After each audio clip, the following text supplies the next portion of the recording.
喜びの時間が起きた8月8日、日本と海外のモブ公式が謎の投稿を行いました。日本公式からはキャットナップ、そしてモブ公式からは新しいゲームのお知らせです。日本公式が公開したのは、去年投稿されたハギーの画像をオマージュしたような、キャットナップが大量の死体の上に君臨する一枚。そしてモブ公式からは、私たちの新しい家はどこ？という文章とともに、バリーが延々と進み続ける謎の映像が公開されました。今回は、この2つの投稿に隠された情報から、新ゲームについて考察していきたいと思います。実験体82626。まずは、モブから発表された実験体82626から確認していきましょう。キャッチコピーは、今何時？もうすぐ家に着く。これはプレイタイム社ではおなじみの定番キャッチコピーをアレンジしたものです。紹介文には、あなたは私たちの未来の住処で自分の居場所を勝ち取らなければならないという意味深な文章。さらに、マルチプレイヤー協力プレイ、ポピープレイタイムの公式設定、プレイヤー同士が近くにいるほど声が聞こえる近接ボイスチャットとあります。さらにモブは以前、現在、皆さんに近いうちにお見せできるとても特別なものを準備しています。と発言していました。マルチプレイヤー作品であること、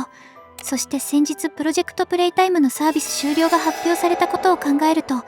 この新作はプロジェクトプレイタイムの更新となるゲームです。今回の紹介文にはポピープレイタイムの公式設定とも書かれていることから、単なるスピンオフではなく、ポピープレイタイムの世界観やストーリーにも関わる作品になるのかもしれません。そして、今回の映像にはバリーが大きく登場しています。となると、この82626は、バリーに与えられた実験体番号なのでしょうか。しかし、もう一つ気になるのが、この82626という数字です。日付として区切ると、8、26、26、つまり、2026年8月26日とも読むことができます。もしこれが意図的に仕込まれた数字なら、8月26日に正式タイトルやトレーラーなど、何らかの新情報が公開されるのかもしれません。では、一体どのゲームが発表されるのでしょうか。現在、商標出願で名前が挙がっているポピープレイパーク、スマイリングクリッターズサバイバーズ。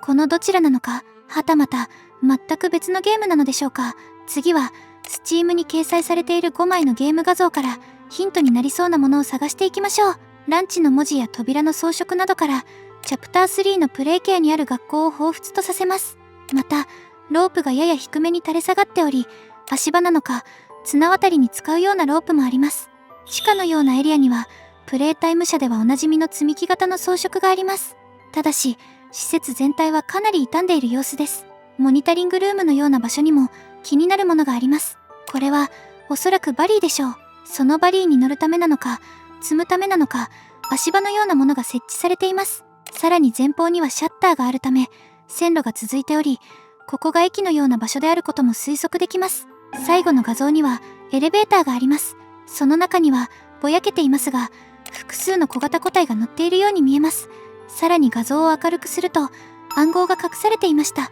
解読すると、働け。そうすれば自分の居場所を勝ち取れるという文章になります。複数の小型のおもちゃたちが協力し、生き残るために働き、自分たちの居場所を勝ち取っていく。このゲーム性を考えると、現在商標が確認されているスマイリングクリッターズサバイバーズとの共通点が見えてきます。つまり、今回発表された新作の有力候補の一つが、スマイリングクリッターズサバイバーズなのかもしれません。次に、日本公式の投稿も確認していきましょう。キャットナップ。日本時間で喜びの時間が起きた当日、さらにその時刻まで合わせて投稿された1枚の画像。これは、去年モブが投稿したハギーの画像に寄せて作られており、神々しく描かれたキャットナップがプロトタイプを崇めるようなポーズをしています。画質が荒いのは元の画像自体が小さいためですが、よく確認すると気になる点がいくつもあります。まず、この死体の山です。新たに追加された死体も確認できます。一方で、埃のような煙の配置は去年のハギーの画像とかなり似ています。つまり、去年の素材をベースにしながら、キャットナップ用に新しく構成し直した画像である可能性があります。ただハギーをキャットナップに置き換えただけではなく、死体の配置まで変更されている。そう考えると、少なくとも今回新たに追加された要素には、何らかの意味が込められていると考えられます。さらに、その死体の中には、おもちゃのキメラとなったプレストンの姿も確認できます。そして、キャットナップといえば、プロトタイプを神のように崇拝していた実験体です。プロトタイプを崇めるようなポーズをとるキャットナップ。その周囲に積み上げられた大量の従業員の死体とキメラ・プレストン。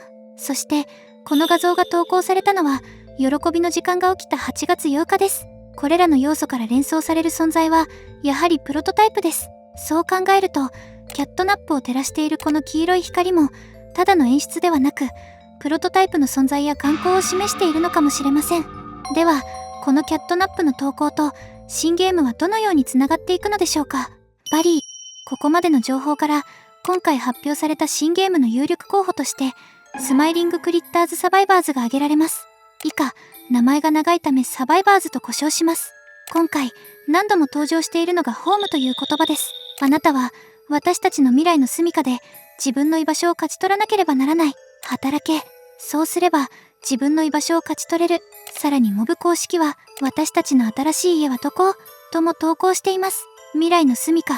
新しい住処、自分の居場所。では、なぜ彼らは新しいホームを必要としているのでしょうか。さらにゲーム画像では、施設そのものがかなり荒廃しています。物資を運搬しているようなバリー、そして、エレベーターに乗って移動する複数の小型個体。これらを総合すると、このゲームはプレイタイム社が正常に稼働していた時代ではなく、すでに会社が崩壊した喜びの時間後の世界を描いている可能性があります。つまり、生き残ったおもちゃたちが新たな住処を求めて活動しているゲームなのかもしれません。そして、この一連の情報が喜びの時間が起きた8月8日に合わせて公開されたことも、この説を補強するメタ的なヒントに見えます。セーフヘイブンのミュージックビデオでも、喜びの時間後におもちゃたちが生活していた様子は、すでに描かれていました。さらに今回、バリーが走り続けるショート動画まで公開されています。となるとバリーは、単なる演出ではなく、この新ゲームのシステムそのものに深く関わってくるのかもしれません。ここからは、完全にゲーム内容の予想になります。今何時？もうすぐ家に着くよ。この言葉が、VHS にもあったホッピーたちが物資を届ける場面にちなんでいるとします。そして、その運搬にバリーを使って物資を搬入する。喜びの時間後、生き残ったおもちゃたちが新たなホームを作るため、各ステージへ物資を届けてエリアを確保していく。